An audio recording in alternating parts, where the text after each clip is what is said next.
حضرت ادریس علیہ السلام۔ یہ قصہ قصاص الانبیاء کتاب سے لیا گیا ہے، جو ہے امام ابن کثیر رحمۃ اللہ علیہ کی۔ حضرت ادریس علیہ السلام مصر کے شہر منفیس یعنی منو میں پیدا ہوئے۔ لوگ انہیں ہرمس الحرامسا کہتے تھے۔ یہ سریانی زبان کا ایک لفظ ہے۔ ہرموز کا معنی ہے تجربہ کار، مضبوط رائے والا۔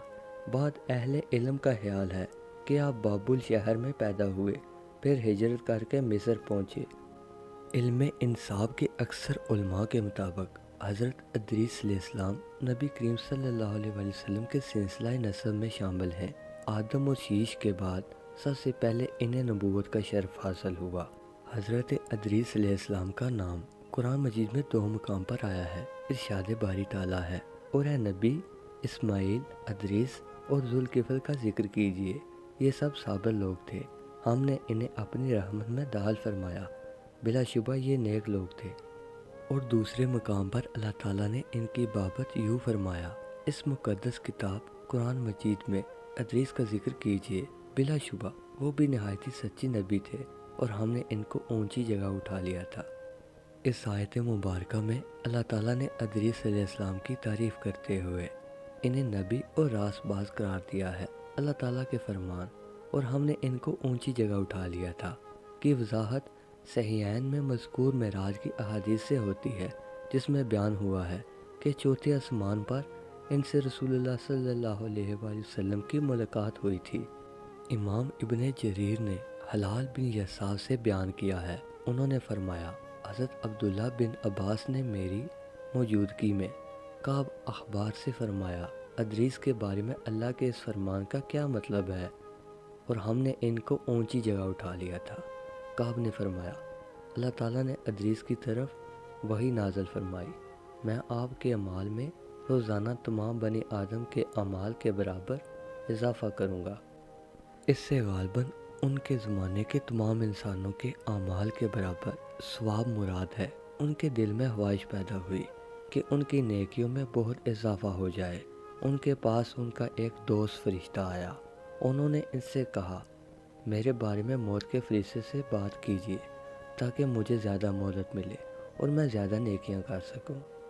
فرشتے نے انہیں اپنے پروں میں چھپا لیا اور انہیں لے کر آسمان پر چلا گیا۔ چوتھے آسمان پر اسے ملک الموت اوپر سے آتے ہوئے ملے۔ اس نے ملک الموت سے اس معاملے میں بات کی جو ادریس علیہ السلام نے کہی تھی۔ ملک الموت نے فرمایا، ادریس علیہ السلام ہیں کہاں؟ اس نے کہا، وہ میری پیٹھ پر ہیں۔ ملک الموت نے کہا، تعجب ہے، مجھے بھیجا گیا تھا اور حکم ہوا تھا، ادریس کی روح چوتھے آسمان پر قبض کرو۔ میں دل میں کہہ رہا تھا، وہ تو زمین پر ہیں، میں ان کی روح چوتھے آسمان پر کیسے قبض کروں؟ چنانچہ انہوں نے وہاں ان کی روح قبض کی۔ اللہ تعالیٰ کے اس ارشاد میں اسی طرف اشارہ ہے، اور ہم نے اسے ایک بلند مقام پر اٹھایا۔ دوران معراج نبی کریم صلی اللہ علیہ وسلم اور ادریس علیہ السلام کی ملاقات حضرت عبداللہ بن مسعود اور حضرت عبداللہ بن عباس سے مروی ہے کہ الیاس اور ادریس ایک ہی شخصیت کے 2 نام ہیں۔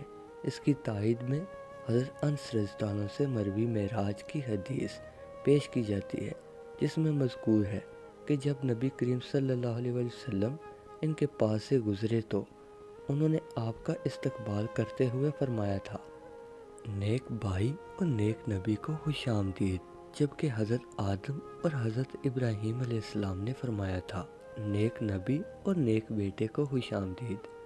اگر حضرت ادریس علیہ السلام آپ کے اجداد میں سے ہوتے تو وہ ان دونوں کی طرح آپ کو بیٹا کہتے، لیکن یہ استدلال ایسا نہیں جس کا جواب نہ دیا جا سکے، کیونکہ ہو سکتا ہے کہ راوی کو الفاظ اچھی طرح یاد نہ رہے ہوں، اور یہ بھی ہو سکتا ہے کہ قصر نفسی کرتے ہوئے خود کو باپ کی بجائے بھائی کہا ہو۔